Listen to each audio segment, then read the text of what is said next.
Then you went to Ottawa to the Ottawa Repertory Theatre? Yes, right after that early stint with Rosanna and her theatre on the Hill, she'd hired a director from England called Malcolm Morley, who was, you know, very, very good, very professional, and he could get everything on very quickly and skillfully.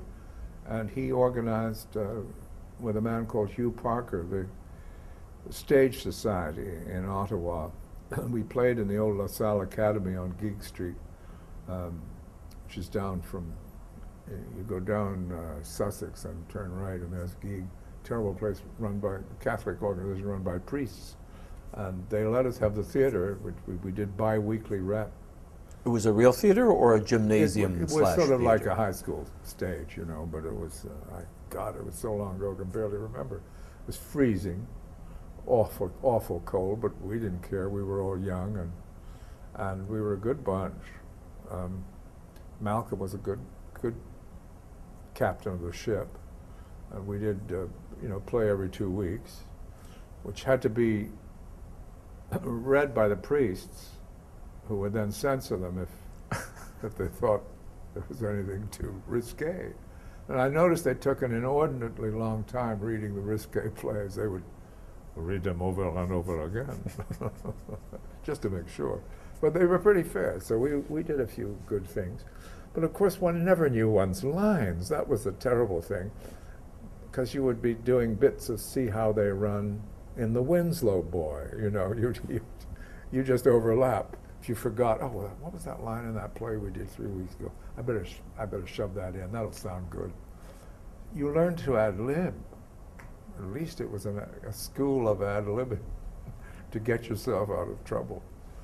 But it was a wonderful gang, and it became very instantly, the following year, the Canadian Repertory Theatre, which it was called, and it was really the first English theatre in Canada that, for a long time, that was professional. We all were paid for it. And it was the only one at that time. The French had theirs, but that was the only one. Do you remember how much you were paid? Yeah, I think I was paid something like $25 a week, which I thought was terrific. Then it went up to maybe 40 when I became a leading man, along with a very good actor here called Derek Ralston, who had an enormous talent as a light comedian. He was superb, and he sadly died very young. Derek had a huge future ahead of him, and we shared the leading roles together. The two male leads were me and Derek, and he always excelled as a sort of Cary Grant of Canada. You know, he was a superb light comedian. A different show every 2 weeks, Yeah. which meant you rehearsed in the day and you played at night. Yeah. Yeah, but that's the only way to get through Ottawa, which is a pretty dull town. And we went to Hull most of the time, because Ottawa closed at 9:30. And I was there only recently, and it still closes at 9:30. Nothing's changed. Cold? Cold? Audience in fur coats? That's why we drank, of course, just to keep warm. Audience in fur coats, but my God, they were a very loyal little audience. And they put up with us, you see, with all our missed lines. And they actually joined in. And it was wonderful. They came to sort of laugh at us, really. And then finally they had a great affection for us, and we for them. They were so loyal. How they ever put up with us, I don't know.